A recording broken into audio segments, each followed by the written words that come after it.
शिष्य बनना हो तो चंड रुद्राचार्य के शिष्य जैसा बनना। सालों पुरानी बात है। चंड रुद्राचार्य नाम के एक अत्यंत ज्ञानी आचार्य थे। उनके पास सभी शक्तियां थी, लेकिन वे अपने शिष्यों के छोटे से दोष भी देख नहीं पाते थे और बात बात पर गुस्सा कर बैठते थे। एक बार एक नया दूल्हा अपने दोस्तों के साथ साधुओं के उपाश्रय में आया। उसके दोस्त साधुओं के पास जाकर मजाक मस्ती करने लगे और कहने लग गए कि इस दूल्हे को दीक्षा दे दो। साधुओं को पता चल गया था कि ये लोग लातों के भूत हैं और बातों से नहीं मानेंगे, और इसलिए साधु भगवंत ने कहा कि जाओ, बाजू में हमारे गुरु हैं, वे ही दीक्षा दे सकते हैं। सब लोग दूल्हे के साथ आचार्य श्री के पास चले गए। वहां भी वही मस्ती उन्होंने की। वैसे भी आचार्य श्री गुस्सैल स्वभाव के थे और ऊपर से इन लोगों की मस्ती। आचार्य श्री ने कहा कि जाओ, इसको दीक्षा देनी है ना, जाओ राख लेकर आओ, मैं इसका मुंडन कर देता हूं। अभी भी दोस्तों का मजाक पूरा नहीं हुआ था। वे सच में राख लेकर आ गए। सचमुच आचार्य श्री ने उस दूल्हे का मुंडन चालू कर दिया। सभी दोस्त घबरा गए और फटाफट वहां से भाग गए। बच्चे कौन? दूल्हा और आचार्य श्री।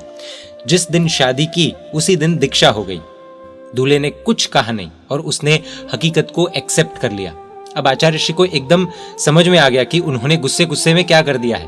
वह दूल्हा जो अब उनका शिष्य बन चुका था, वो खानदानी था। उसने कहा, आचार्य श्री, हमें यहाँ से निकलना होगा, नहीं तो तहलका मच जाएगा। राजा आपको परेशान करेंगे और मेरे स्वजन भी परेशान करेंगे। आचार्य श्री ने कहा कि ठीक है, जाओ, रास्ता देख कर आओ, और मैं तो चल नहीं सकता, इसलिए तुम्हें मुझे। शिष्य संक्षेप में सब कुछ समझ गया। वो रास्ता देख कर आया और उसने आचार्य श्री को अपनी पीठ पर बिठा लिया और चलने लगा। रास्ते में ऊपर नीचे जमीन होने से आचार्य श्री को धक्के लगने लगे और उन्होंने गुस्से से अपना डंडा शिष्य के सर पर मारा। क्यों बराबर नहीं चल रहा है? मुझे परेशान कर रहा है। शिष्य संभाव से सब कुछ सहन करते रहे कि मैं कैसा शिष्य हूँ, गुरु को कितनी तकलीफ दे रहा हूँ। अब ये शिष्य की जगह अगर हम होते तो हमारी मानसिकता कैसी होती, वो सोचने जैसा है। पहले तो दूल्हे से दीक्षा और ऊपर से शिक्षा, ये कोई गुरु है? शायद इस तरह की सोच होती। खैर, शिष्य के सर से डंडे की मार से खून निकलने लगा, पर शिष्य सच्चा शिष्य था।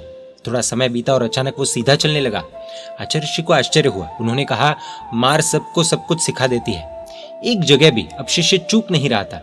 आचार्य श्री का दिमाग चलने लगा और उन्होंने शिष्य से पूछा, क्या तुझे कोई ज्ञान प्राप्त हुआ है?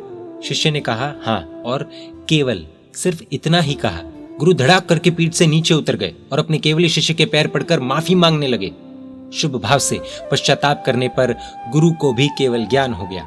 प्रश्न हम सभी के लिए यहाँ पर खड़ा होता है, क्या ऐसे शिष्य हम बन सकते हैं? हम तो गुरु अगर कुछ कड़वा कह दे या हमारे मन को अच्छा नहीं लगने वाला ऐसी कोई चीज बता दे तो हम वापस उनके पास जाते ही नहीं है। और ये दूल्हा जो शिष्य बने, वो कैसे? इसीलिए ही श्री प्रेरणा जी में कहा है कि जिनको चारों प्रकार के कषाय परेशान नहीं करते, वैसे शिष्य दुर्लभ है। हमारा टारगेट क्या होना चाहिए, वो समझने जैसा है। जय जिन शासन, जय महावीर।